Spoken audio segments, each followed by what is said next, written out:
We are almost through the first week of Braves spring training, and to help me break down everything that we've seen, I'm joined by our Braves beat writer, Justin Toscano.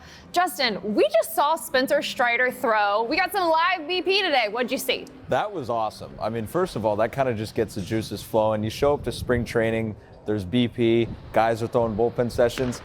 That was legit, right? Spencer Strider against Austin Riley and Matt Olson. That was a lot of fun. What I saw from Strider was a little bit of a different look. I mean, the stuff looked really, really good.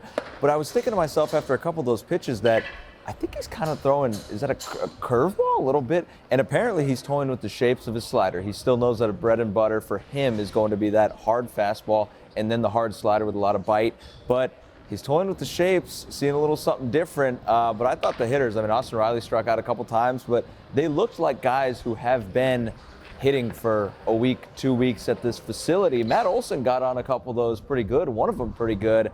So I thought it was a nice little introduction into the more competitive part of spring training. Once we start getting more live action, it feels like spring training actually really ramps up. But let's keep it on pitching. Huascar Ynoa, you talked to him. Yeah, so I talked to him today, and Sarah, he's feeling really, really good. He had Tommy John toward the end of the 2022 season, and he's been out of baseball ever since. He said that, it wasn't so much frustrating. It was just it stunk not being around the guys. And one thing he said was he just, he watched the games. He played PlayStation. And so now he's fully healthy. He's up to about 30 pitches in his bullpens. The latest one came today. So he threw today, Monday at camp, 5 days ahead of games starting. It seems like he's in a good spot. And also one thing I picked up from that interview, he speaks a lot better English now. And I feel like that's a really, really tough thing, but he was answering a lot of my questions in English. So just want to give a little kudos to him for that. That's so impressive. That's so awesome. Okay, let's pivot. One thing Alex Anthopoulos talked about is there's really only two questions for spring training that the Braves big time need to answer, that fifth starter spot and also last two guys on the bench. What do you think they do with those last two spots? Yeah, that's going to be tough to answer, but right now we know a couple things. We know that, as Alex mentioned, it ultimately goes up to Snit and how he wants to utilize the roster, but Alex said that he thought one of those guys is going to be a speedster. That seems to point to Forrest Wall. Eli White's also fast.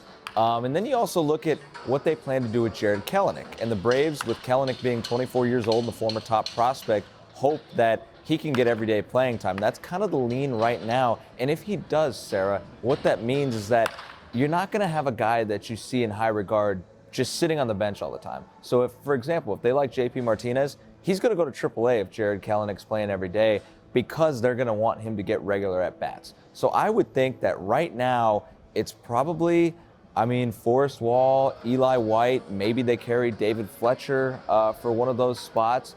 The question I would have is how redundant are Luis Guillorme and David Fletcher? The Braves acquired David Fletcher in their string of moves to be able to get Jarred Kelenic and to shed those bad deals that they took on, the bad contracts they took on to get Kelenic. And he was outrighted off the roster, and the initial thought was that he would still probably make the team.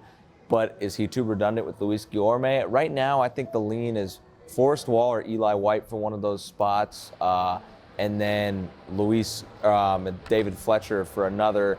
Of course, Forrest Wall, Eli White, you could do some debating there. Jordan Luplow is also in camp. So it seems like it's going to be an outfielder and, another utility infielder. One last thing we got to discuss on this windy spring training Monday. The World Series or bust rhetoric is not going away. Listen to Ozzie Albies.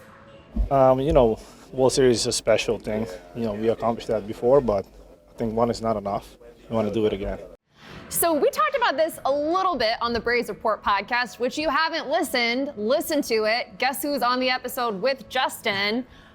Are you surprised at all about the level of World Series or bust rhetoric that the Braves have already come out with? A little bit, because as we mentioned on the podcast, and we'll go into a little more here, we don't hear guys say that often. Oftentimes, athletes know that, look, that's a pretty big thing to put out there. It puts more of a target on your back, probably. It can backfire if it doesn't happen the way you want it to. But these guys are unafraid. I've been a little surprised just because in the couple years I've covered the Braves, they've been a little more businesslike and they've been a little more buttoned up in the way they've handled expectations, the way they've talked about things. And I don't think they've given anybody any bulletin board material, but what I think they've done is verbalizing that goal. Yeah, you certainly kind of hang yourself out there a little bit, because if it doesn't work out, everybody's going to remember that. I think this is a real positive, though, because we all see the roster, right? You read those names up and down. You see what they've built in the clubhouse with that environment, the consistency they've had on Brian Snitker's staff, though there are 3 new coaches this spring. What they have at the top with Alex Anthopoulos, who's widely considered to be among the best GMs in baseball, if not the top one. And so I think you look at them and you're like, yeah, there's no way this team should do anything but win a World Series. And I think putting that out there is just a signification, Sarah, that they know there's an aura around the randomness of the postseason, as Spencer Strider mentioned, but why should that be what they have to go off of? Why can't they control the outcome? And I think that's really the message here early at Braves camp is if they do everything they should be doing and leave it all out there, they will hoist that trophy come the end of this season. Wrapping up the first week of Braves spring training, he's Justin Toscano. I'm Sarah Spencer. Follow along all our Braves coverage on AJC.com and our YouTube channel.